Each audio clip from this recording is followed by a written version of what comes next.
What's up, guys? It's your boy Will coming back at you with a video as always. I'm in sunny California now, Mount Diablo. Alright, so I just want to tell a quick story. So I just stopped at the side of the road to charge my car, as you can see, full battery. And I stopped to get a sandwich. And so someone, like the person at the place I just stopped, they charged me extra because they included someone else's order. And I just figured, whatever, this is a destiny, it's fate, it's chance. I'll just pay for this person's order because why not just be nice and just pay for it. So I paid for it, and then I went to use the bathroom. And then I don't know if it was like the guy, like the woman's friend or her boyfriend or what, but when I came out of the bathroom, he just handed me some money and he was like, here's for the the inconvenience, here's for the order. And I was like, okay. And I didn't even look at what he gave me. I just took it, put it in my pocket, and kept walking because I'm on a road trip. I'm focused on getting back to my car. And then let me just open my pocket here. I get back to the car and he gave me $20, which I think the order was like $5 or something. Like, it wasn't much, maybe less. It was like $3 or $4, and the dude gave me a 20. So he definitely gave me quite a bit more than he needed to. Like literally like 4 times more than he actually needed to. And I mean, he didn't need to give me anything. I was totally okay with just paying for her order. But I should probably slow down. Going a little bit fast here. Actually, I'm gonna get in the middle lane. Take things slow. Thank God for autopilot. It is so useful. Oh my gosh. So I was totally okay with just paying for her order, especially since it was only a few bucks. But then he gives me a 20, which I didn't even realize until after I got back to my car. But what the whole exchange made me realize is that I'm always in a rush. I'm always focused on the future. And I think what I should have done in that scenario is just, instead of just taking the money and walking away, I should have stopped for a second and just looked at what's happening, because first of all, if I knew that he gave me a 20, I figured basically, in my mind, when he was handing out a bill to me, I figured he was giving me a $5 bill, because it was because the order was literally a few dollars or something, $4 at most. So it wasn't he didn't need to give me a $20 bill. But obviously he intended to give it to me for, I'm guessing just for as a reward for being a good sport about it. But if I had just taken a moment to stop and look at what he had given me, look at this guy in the eyes, just if I had just taken the whole moment slower, I think it would have been a better exchange, because I just took the money and then I just walked away, and that might have been an interesting opportunity to just have a quick conversation. I mean, I am kind of trying to get to LA sooner than later, but I can spare some guy 5 minutes who just gave me some money, more than he needed to, And it just made me realize, I'm always in a rush, and I want to work on just being a little bit more, just slowing down a little bit, and just when things happen like that are a little bit out of the ordinary, just really taking my time a little bit, And it all goes back to the insecurity. It's all insecurity for me. That's my only struggle in this world these days. My only struggle in this whole world is basically just my inability to feel confident and secure in myself and who I am. That guy is doing some serious driving.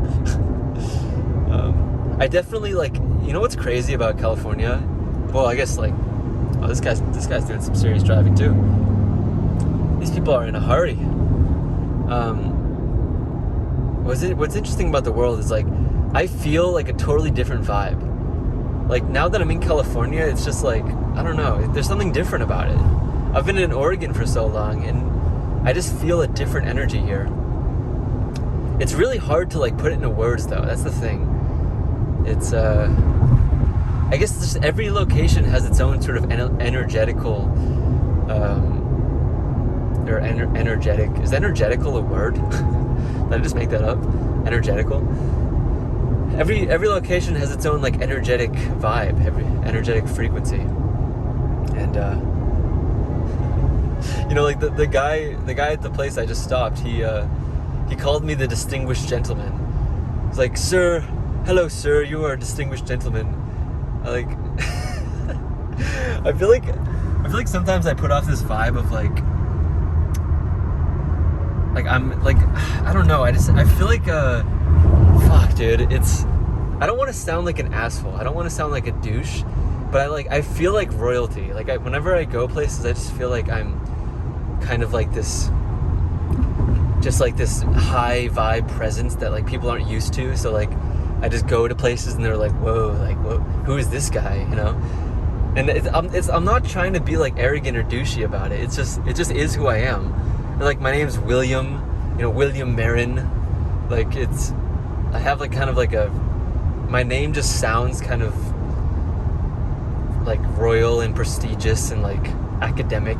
I don't know.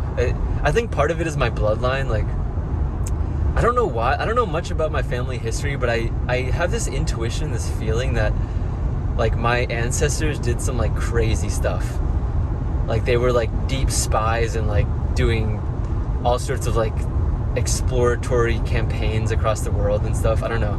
I feel like I have some really weird ancestry, and I just feel like it's like in my blood. It's like in my DNA. But yeah, this guy was just like, oh, distinguished gentleman. He was calling me sir, and then he just gives me like a $20 bill for like this tiny bill. Like, I don't know, just like weird stuff happens like that all the time to me. And I think basically the point of this video is like, I want to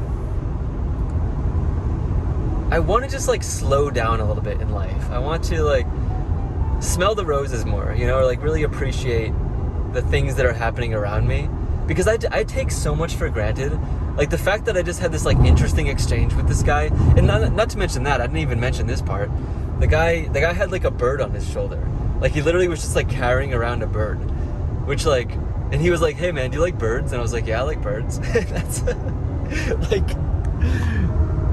it was like a few of the few words we exchanged. But like, I just wish that I had like just slowed down and just looked into this guy's eyes and just like looked at his bird a little bit more, you know, like asked him some questions about his bird. Like it just seemed like some really cool people were hanging out in this place, and I just like rushed past everybody. I was just like, I'm in, I'm out, I'm leaving, I'm paying, I'm buying, you know. And I should just slow down. Like I don't want to be in a rush all the time, you know. Sometimes it's good to just take your time with things. I just feel like I feel kind of like pressured, and like there's stuff I gotta do, you know, like I gotta get places. But the reality is, like, you know, there isn't really anywhere to go. Like we're all just spinning around the sun here, you know. It's all just karma. It's all just energy. It's all metaphysical. It's mind blowing. Like the universe is absolutely mind blowing. It's unreal. It's like, I just wonder, because I can only speak for myself. I really can only speak for myself. So I don't know, like, is anyone else kind of experiencing, like, you know, like, does anyone else feel like life is like super trippy? Because that's what I experience. Like I just can't. It's just so trippy to me. Like I can barely comprehend what's happening. My mind is just constantly being blown by reality. Like, but it's funny because the funny thing about it though is like it's so paradoxical, because I feel like by being so open to the universe and just like being fully conscious that I don't understand anything, I feel like it makes me smarter in a way. Like, because I'm humble enough to be open to like different things. So it makes me, I feel like it's so paradoxical, because like being aware and open to the idea that I don't know anything makes me know more somehow. You know, it's kind of like what Socrates, like the whole story of Socrates is so interesting, because he's like this dude that goes around and he's just like, I know nothing. Like there is nothing that I actually know. And then like the oracle in Delphi like just says that Socrates is the most wise person in all of Greece.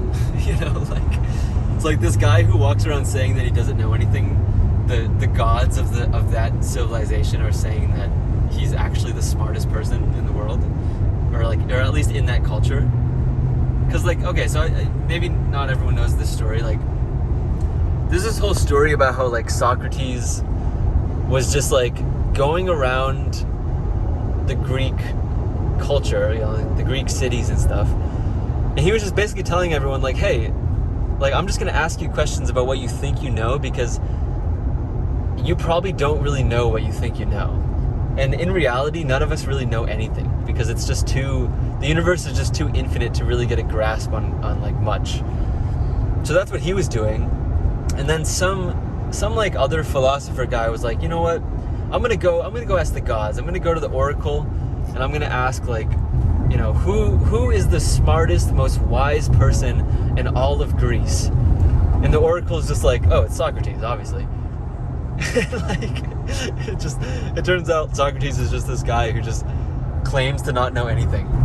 So I think there is some truth to that. Like when you fully open yourself up to this idea that you just might not be sure of anything, that like the universe might just be so complex that you can't possibly have a good